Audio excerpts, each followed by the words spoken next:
Buat orang yang melaksanakan taubat dan nasuhat tidak boleh tidak,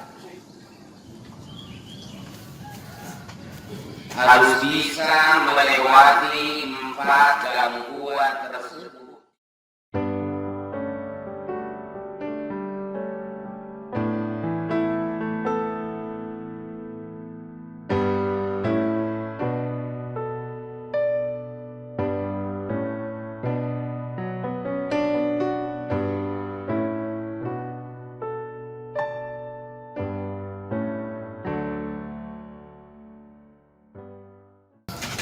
Bismillahirrahmanirrahim.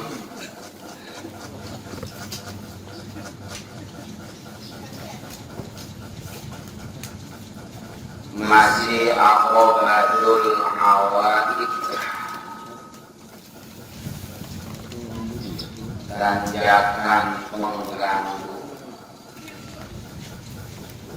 tanjakan rintangan, gangguan, hadangan.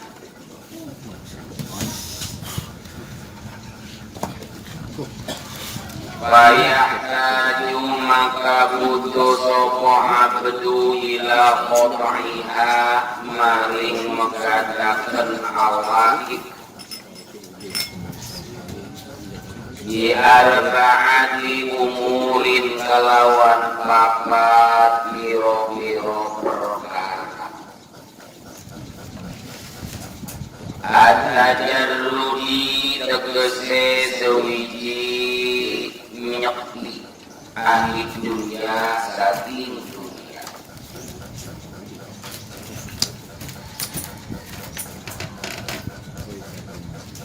Nyepi teh meninggalkan kesibukan dunia.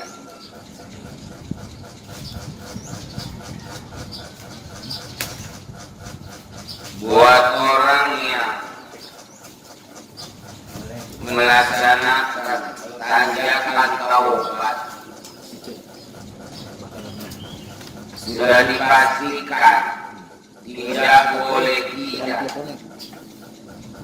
untuk menempuh jalur taubat supaya hasil apa yang dicita-citakan dari taubatnya itu harus merenung dan berpikir ternyata ada beberapa rintangan, gangguan, halangan daripada taubat tersebut. Setelah dipikir-pikir 4 perkara penghadang taubat. Pertama dunia, kedua makhluk, ketiga setan, dan keempat nafsu. Buat orang yang melaksanakan taubat dan nasuhat tidak boleh tidak, harus bisa melewati 4 gangguan tersebut. Caranya dengan 4 perkara untuk menanggulangi agar supaya mulus melangkah taubat dan nasuhat, taubat yang sebenarnya. Pertama, tajarrud dari dunia, berpaling dari dunia, mualisan model kita. Dunia ini adalah pengganggu, nomor wahid. Sebab survei membuktikan banyak orang yang gagal setelah dikasih cobaan kekayaan, tapi lulus ketika melaksanakan cobaan kemiskinan. Yang kedua, watafarrudi anil khalqi, menyendiri andewek anil khalqi saking makhluk.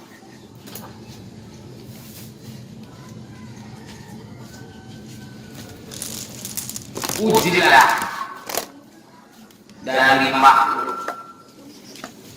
Yang ketiga, wal muharabati ma'a syaitan, harus bisa mengalahkan tipu daya setan.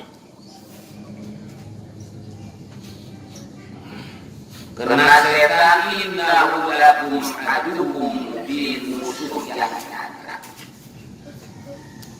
Dan setan tidak akan berpangku tangan melihat umat manusia melaksanakan ibadah terus mengganggu sampai ajal datang.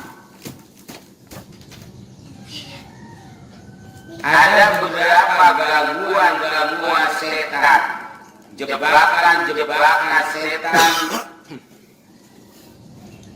dengan gambaran kebaikan. Rupanya bagus. Jebakan setan berupa jebakan setan dengan dirupakan gambaran kebaikan. Ayo guru ngaji pahalanya gede, ayo guru tahajud pahalanya gede, ayo sedekah, ayo jariyah pahalanya gede, ayo mendoa minta Allah. Timbul ini jebakan setan dalam bentuk kebaikan. Timbullah bosan, tuh jebakan setan. Cuma segebrakan doang aja semangat, sholat semangat, ibadah semangat, kesemuanya melehoi karena memang udah jebakan setan. Wal qahri li nafsi, dan memaksa nafsu, kudu bisa mengontrol nafsu. Di antara IPA yaitu tajarrud anid dunia, mengosongkan diri daripada kesibukan dunia. Yang kedua, meninggalkan menjauhi makhluk. Yang ketiga, memerangi setan. Dan yang keempat, memaksa nafsu. Fa'amman nafsu, maka anapun utawi nafsu iku pa'asadduha, maka lewi abote arba'ati umurin idla yumkinuhu, karena orang mungkin hu ing abdu opo at-tajarrudu nyepi anha saking nafsu, wala yakharoha lan ora yen nyereng sopo abdu ha ing nafsu bimarrotin kelawan sebalen, wayakmaha lan nyereng sopo abdu ha ing nafsu kasaitoni kaya setan. Idhiya karena utawi nafsu iku al-maqiyatu tutunggangan wal alatu lan alat. Fa'amman nafsu di antara yang empat ini, fa'amman nafsu maka adapun nafsu fa'asyadduha itu adalah musuh yang terberat daripada empat penghadang. Gangguan yang paling berat adalah nafsu.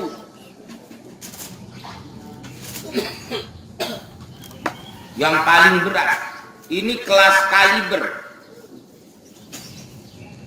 kelas WBA, kelas berat. Di antara yang empat perkara yang paling berat, gangguan yang paling berat adalah nafsu. Kenapa ijla yumkinuhu tajarrudu anha? Karena seseorang tidak akan mungkin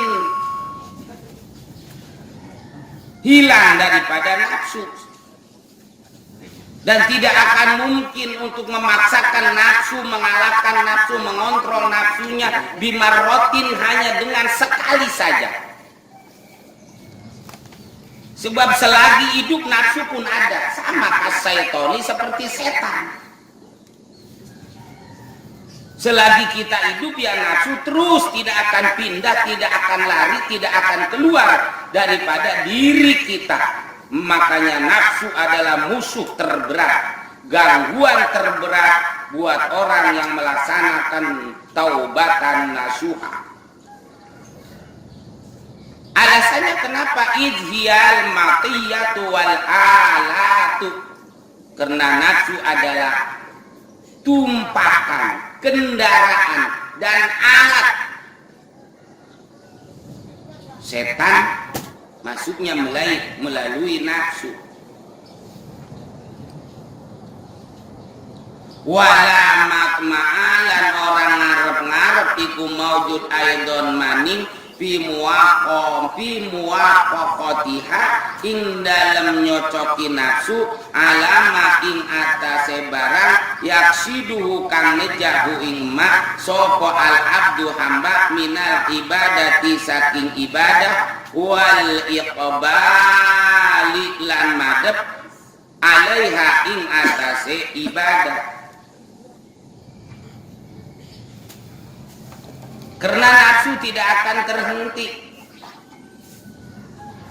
melihat tujuan manusia di dalam melaksanakan ibadah. Terus nafsu menggoda dan merayu agar supaya manusia tidak melaksanakan ibadah. Kenapa? Ijhiya majbulatun. Ijhiya kena utawi nafsu iku majbulatun kang den watekaken ala biddil khairi ing atase lelawan kebaikan. Karena nafsu terkarakteristik ya, karakteristik ya, karakter ya, intelek sedikit. Karena nafsu itu majbulah, udah karakter, udah diwatek. Tabiat waktu itu adalah berlawanan akan kebaikan. Itu lawan nafsu. Tabiatnya nafsu. Kalahwi kaya dolanan main. Wa asbahiha lan piro-piro kang manute nafsu lahu maring diddil khairi.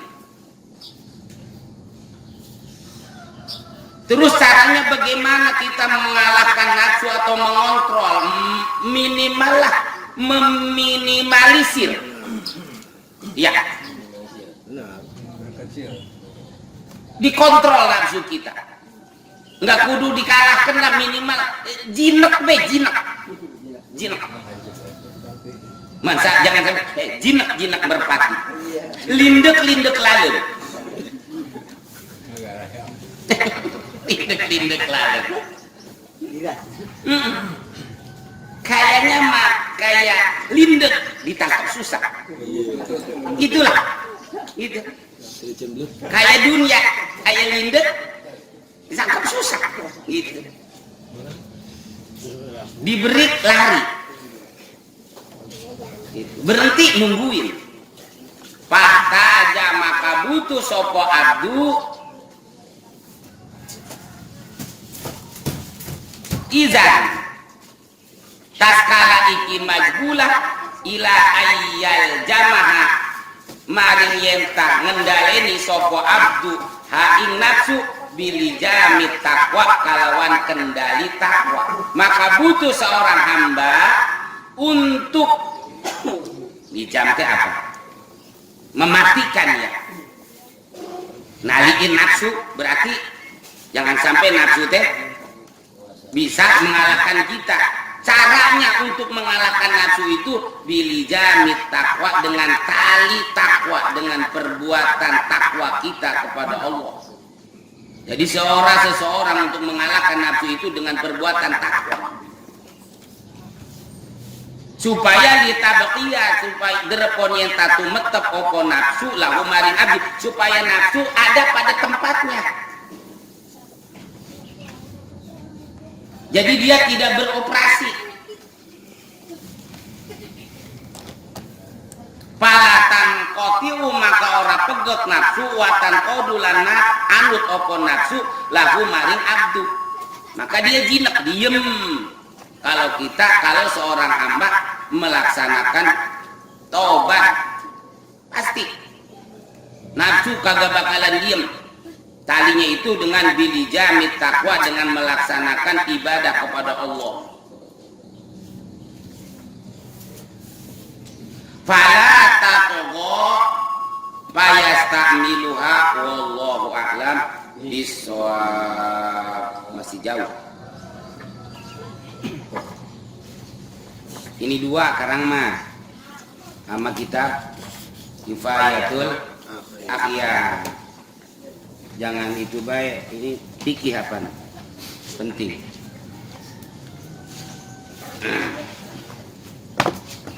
Halaman 16. Nanya biasa we atuh. Biasa we.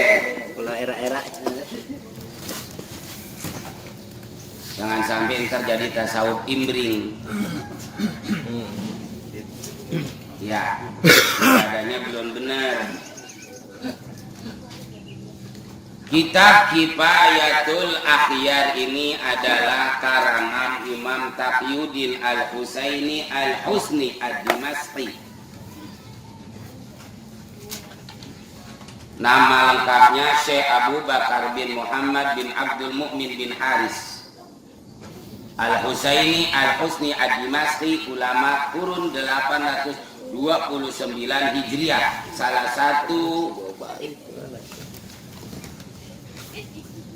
ulama Majahibus Syafi'iyah. Ini kitab Kifayatul Akhyar salah satu nyarahin daripada kitab Matan Takrib Abi Sujail. Bukan ada kitab At-Takrib, ada kitab Matan Takrib. Kalau At-Takrib mah Imam Qofal As-Saqi, ulama tahun 365 Hijriah, salah satu ashabus Syafi'iyah yang 109 satri Imam Syafi'i. Adapun Matan Takrib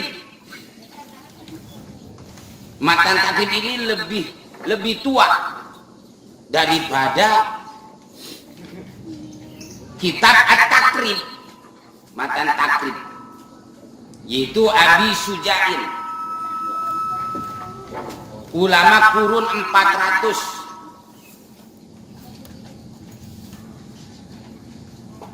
Bismillahirrahmanirrahim.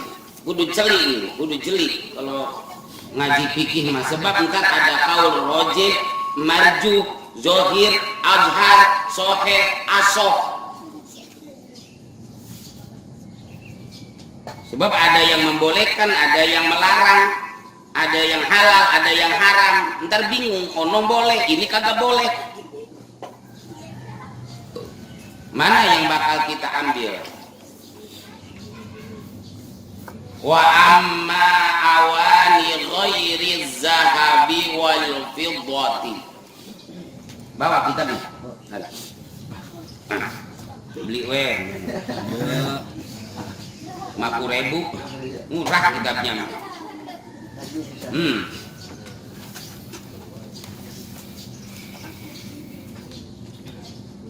Sebab yang nyarahin kitab Matan Takrib banyak sekali. Tahu Syekh di antaranya Kifayatul Akhyar. Wa amma awani ghairi zahabilan anafon utawi piro-piro wadah selain emas lan perak. Kalau kemarin mah memakai perabot daripada emas dan perak itu haram dan tidak dibedakan mau lelaki ke mau perempuan ke, haram. Malah mah kalau seseorang minum pakai cangkir gelas gelasnya dari emas, makan dari piring emas, itu di dalam perutnya yujar jiru, ngegolak api neraka.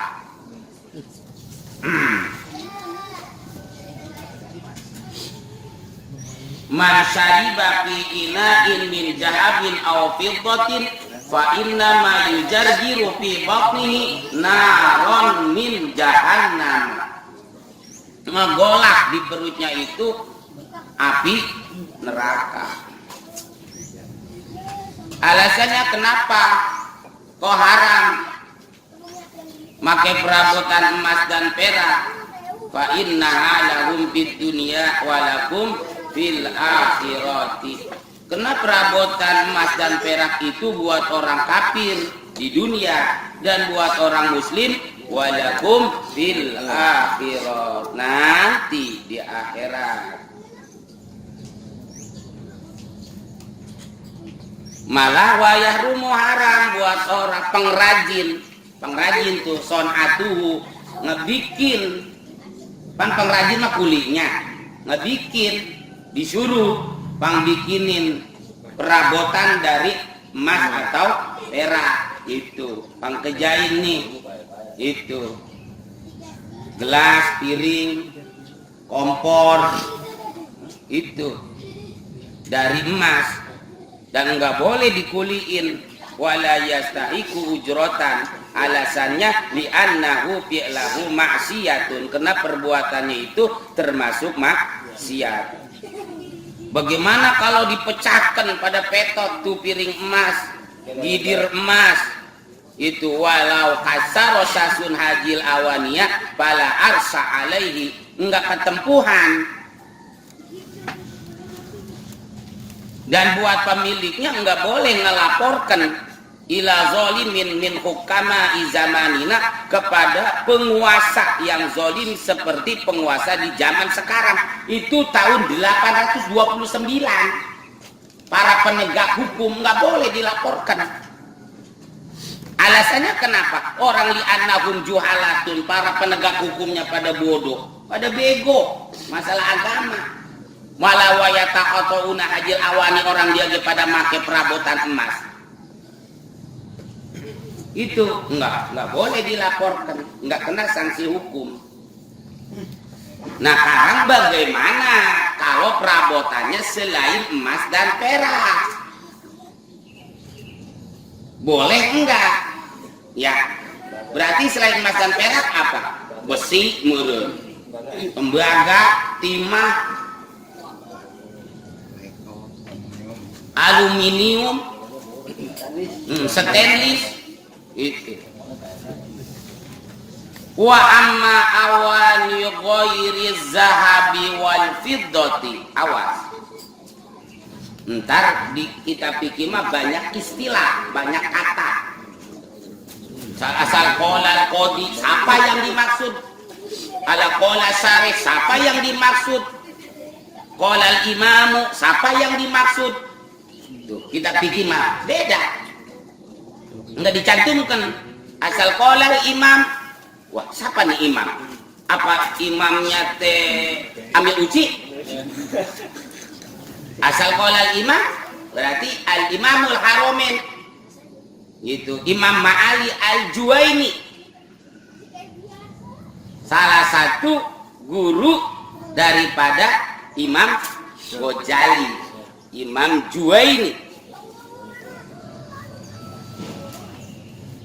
ulama tahun 478 Hijriah. Nah ntar ikhtilafnya.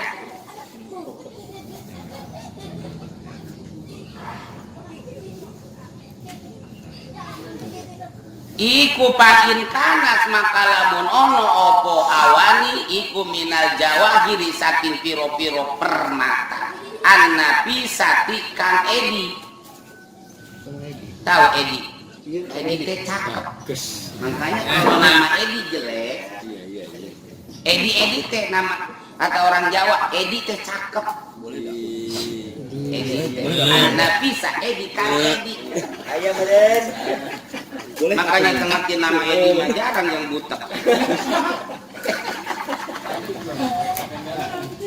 Man kalau nama Nur ya, nama Nur.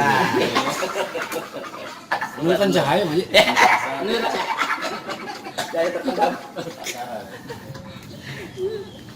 Karya putih kayak batu yakut wal fairusi dan batu pirus. Fairus teh pirus. Fairus ya. Emas rumah sama kita dihias pakai batu pirus sama batu yakut. Wanahwihima dan seumpamanya yakut dan fairus. Itu. Kalau kemarin mah kita menghias aja rumah dari emas itu haram. Toko, majlis itu dihias sama peralatan emas atau tempat hanut, toko atau gerobok bakso kita hias emas. Gerobok itu cilok emas haram itu.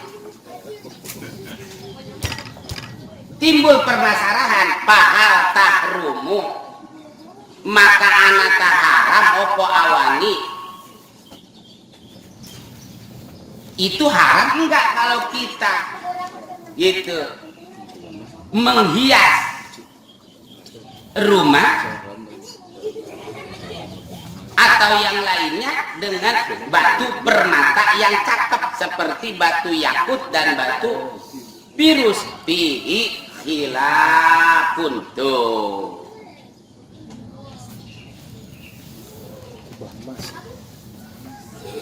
Kan si Diding apa endeknya Pak? Itu bangkunya aja emas Diding. Diding nama aslinya Faiz. Faiz. Bukan Faiz Diding. Sebenarnya dari ini Pak, dari Brunei dia. Hasan al-Balkiyah dia. Cucunya. Nggak ada ngedoknya kan? Lagi nyamar. Lagi nyamar. Muntah nih. Nah, lagi nyamar. Pakai topeng. Semenjak datang sampai sekarang belum pernah pakai celana. Fihi ikut tetap ing dalam jawab khilafun utawi persulayaan. Ada perbedaan pendapat di sini. Berarti ada yang membolehkan dan ada yang mengharamkan. Mana yang kudu diambil? Tuh, pikir. Kila dan ucapakan. Nah ini segat tab'id namanya. Asal kila segat tab'id. Tandanya ini lemah. Kila dan ucapakan opo tahrumu haram opo awani. Kata satu kaul itu haram. Memakai perabotan yang terbuat daripada perhiasan ya seperti batu yakut dan batu pirus atau semacamnya itu haram. Kata kil, cuman ini kil wal kaul ba'da kil do'ipun, itu lemah karena segot tad'if dalam fikih itu. Alasannya kenapa kok diharamkan? Menurut ini kaul yang pertama haram. Alasannya kenapa kok haram? Kudu pakai alasan. Itu kenapa kagak datang? Alasannya kenapa? Kan kudu jelas alasannya. Seperti itu. Ini kan seperti itu ya. Karena sibuk. Itu alasan. Sibuk apa? Oh ya itu kan rahasia.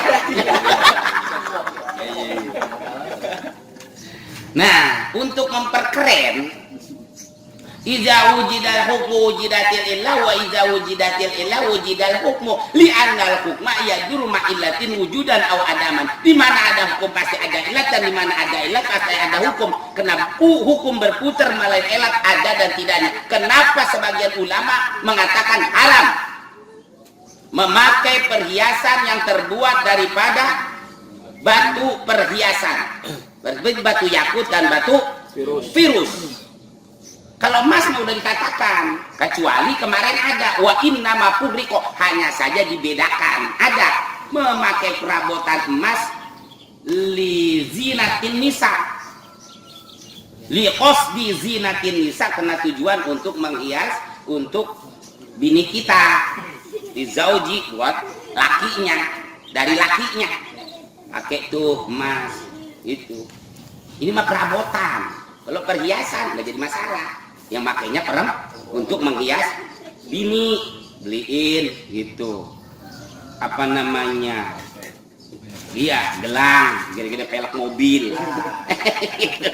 Kalung gede rantai kapal gitu. Akhirnya mah gitu ngelembrek ke bini teh. Orang nggak bisa bangun.